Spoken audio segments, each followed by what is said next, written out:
আর মান্না ও মৌসুমী অভিনীত ব্যবসায়িক বিবেচনায় সেরা ৫ সিনেমার তালিকার পঞ্চম অবস্থানে রয়েছে ১৭ই মার্চ ২০০০ সালের পবিত্র ঈদুল আজহায় মুক্তিপ্রাপ্ত ডিরেক্টর কাজী হায়াৎ পরিচালিত মান্না মৌসুমী, শাকিল খান ও ডিপজল অভিনীত ২০০০ সালের third highest grossing movie of the ইয়ার কষ্ট।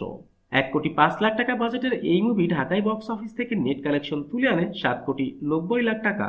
আর এই তালিকার চতুর্থ অবস্থানে রয়েছে ২২শে সেপ্টেম্বর ২০০০ সালে মুক্তিপ্রাপ্ত ডিরেক্টর কাজী হায়াৎ পরিচালিত মান্না মৌসুমী, আনোয়ারা ও ডিপজল অভিনীত ২০০০ সালের second highest grossing movie of the ইয়ার বর্তমান।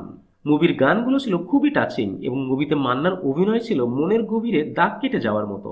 ১,১০,০০,০০০ বাজেটের এই মুভি ঢাকায় বক্স অফিস থেকে নেট কালেকশন তুলে আনে ৮,২০,০০,০০০ টাকা। তালিকার তৃতীয় অবস্থানে রয়েছে ২৮শে ডিসেম্বর ২০০০ সালে মুক্তিপ্রাপ্ত ডিরেক্টর মন্তাজুর রহমান আকবর পরিচালিত মান্না মৌসুমী, ডিপজল ও নায়ক রাজ রাজ্জাক অভিনীত ২০০০ সালের পবিত্র ঈদ উল ফিতরে রেকর্ড সংখ্যক সিনেমা হলে মুক্তি পাওয়া সিনেমা কুখ্যাত খুনি। আর এই মুভি ছিল ২০০০ সালের highest grossing movie of the year. আর এই মুভিটি খুলনার এরশাদ শিকদারের জীবনী অবলম্বনে বানানো হয়েছে, যদিও পরিচালক তা স্বীকার করেননি। ৯০,০০,০০০ টাকা বাজেটের এই মুভি ঢাকায় বক্স অফিস থেকে নেট কালেকশন তুলে আনে ৮,৫০,০০,০০০ টাকা। আর এই তালিকার দ্বিতীয় অবস্থানে রয়েছে ১১ই জুন ১৯৯৯ সালে মুক্তিপ্রাপ্ত ডিরেক্টর রায়হান মুজিব পরিচালিত মান্না মৌসুমী ও ডিপজল অভিনীত ১৯৯৯ সালের second highest grossing movie of the ইয়ার খবর আছে। এই মুভিতে পুলিশের চরিত্রে মান্নার অভিনয় ছিল অনবদ্য।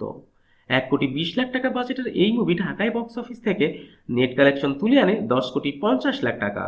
অ্যান্ড ফাইনালি মান্না ও মৌসুমী জুটির নাম্বার ওয়ান পজিশনে রয়েছে ২৫শে জুন ১৯৯৯ সালে মুক্তিপ্রাপ্ত ডিরেক্টর কাজী হায়াৎ পরিচালিত মান্না মৌসুমী, আমিন খান ও ডিপজল অভিনীত ১৯৯৯ সালের highest grossing movie of the year Ammajan. আম্মাজানের কথা বলতে গেলে বলতে হয়, it's not a movie, it's a history.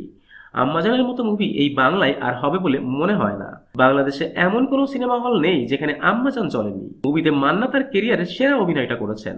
আর ১,২,০০,০০০ টাকা বাজেটের এই মুভি ঢাকায় বক্স অফিস থেকে নেট কালেকশন তুলে আনে ১৫,২০,০০,০০০ টাকা। That's it for today. আবারও দেখা হবে নতুন কোনো ভিডিওতে নতুন কোনো মুভির বক্স অফিসের কালেকশনের রিপোর্ট নিয়ে। Till then, tata and bye by.